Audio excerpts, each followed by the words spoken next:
तुमच्या स्वप्नातील घरासाठी आणि भविष्यातील योग्य गुंतवणुकीसाठी कोटी रोड सिंहगड कॉलेज समोर फुट रस्ता पंढरपूर येथील श्री महालक्ष्मी नगर मध्ये होय, अगदी 2,25,000 रुपयापासून गुंठे जागा, तेही आपल्या पंढरपूरमध्ये. श्री महालक्ष्मी येथील प्लॉटिंगची खास वैशिष्ट्ये: तार compound, road, plantation, plot demarcation, वृद्धांसाठी सिमेंट बाकडे आणि असं बरंच काही. तेव्हा भविष्यातील योग्य गुंतवणुकीसाठी आणि तुमच्या स्वप्नातील घरासाठी संपर्क श्री महालक्ष्मी नगर, कोटी रोड, सिंहगड कॉलेज समोर, फुट रस्ता पंढरपूर. ताज्या घडामोडी पाहण्यासाठी आमच्या YouTube चॅनलवरील PVR म्हणजेच पंढरी वार्ता या न्यूजला सबस्क्राइब करा आणि शेजारील बेल आयकॉनवर क्लिक करा.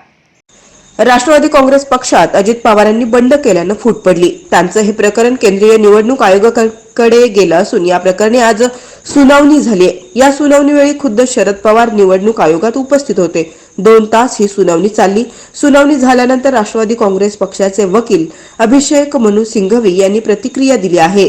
अजित पवार गटाकडून खोटी कागदपत्रे सादर करण्यात आली असून त्यांनी काल्पनिक वाद निर्माण केला असल्याचा दावाही सिंघवी यांनी केला आहे. अभिषेक सिंघवी म्हणाले की आम्ही केंद्रीय निवडणूक आयोगासमोर 2 मुद्दे उपस्थित केले. पहिलं म्हणजे आमची बाजू ऐकून न घेता पक्षात वाद असल्याचा निर्णय घेतला आहे. हा निर्णय चुकीचा असू शकतो, त्यामुळे आधी आमची बाजू ऐकून घ्या आणि मगच निर्णय जाहीर करा, असं निवडणूक आयोगाला सांगितलं आहे.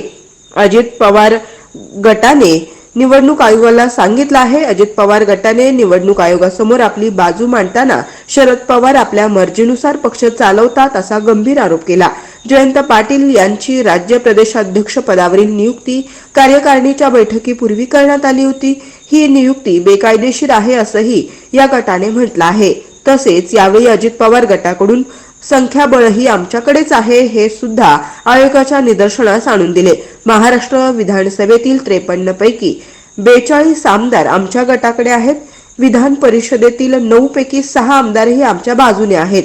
याशिवाय लोकसभेतील 5 पैकी 1 व राज्यसभेतील 4 पैकी 1 खासदार आपल्या गटात असल्याचा दावा अजित पवार गटाने आपल्या युक्तिवादात केला आहे.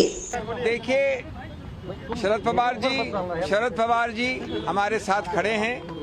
हम लोग अभी पेश हुए विस्तार से, विस्तृत रूप से लगभग 2 घंटे की पेशगी हुई है.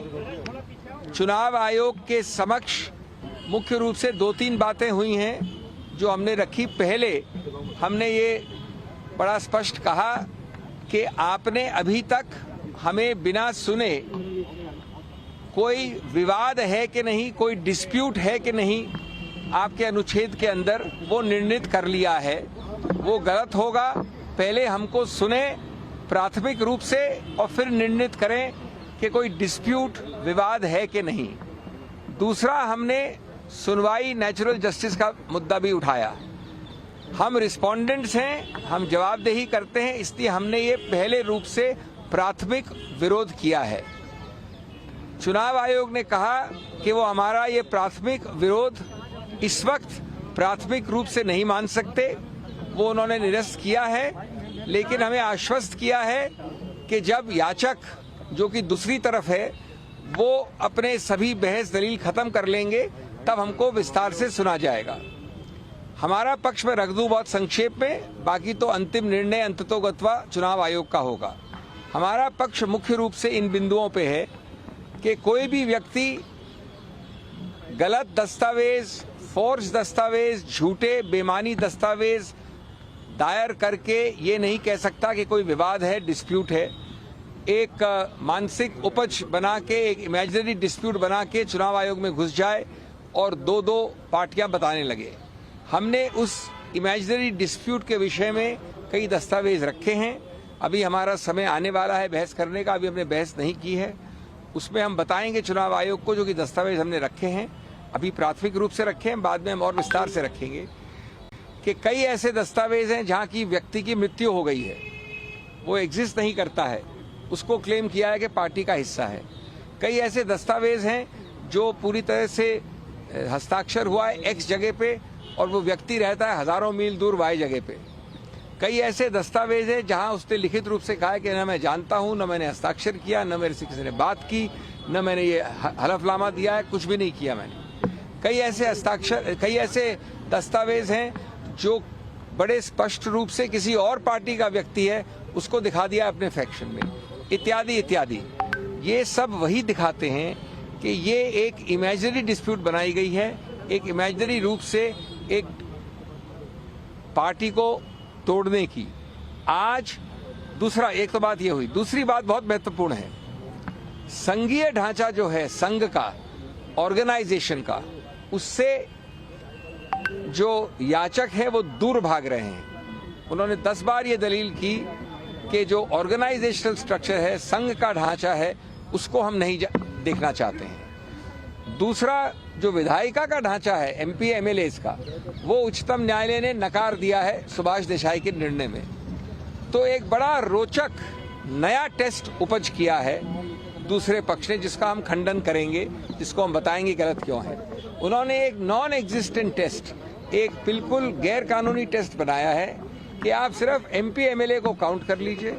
यद्यपि उच्चतम न्यायालय ने कहा है कि जहां डिस्क्वालिफिकेशन की याचिकाएं लंबित हैं, वहां आप एमपी एमएलए काउंट नहीं कर सकते।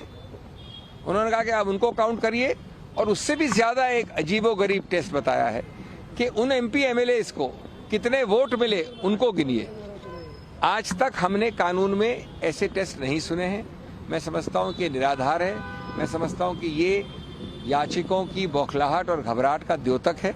हम इस सब को डील करेंगे। मैं ज़्यादा विस्तार में नहीं कहना चाहता, लेकिन आज अगर एनसीपी कोई है, एनसीपी जो बनी, एनसीपी की योजना की, एनसीपी की रचना की, एनसीपी को बढ़ाया, एनसीपी का चेहरा वो मेरे साथ खड़ा है।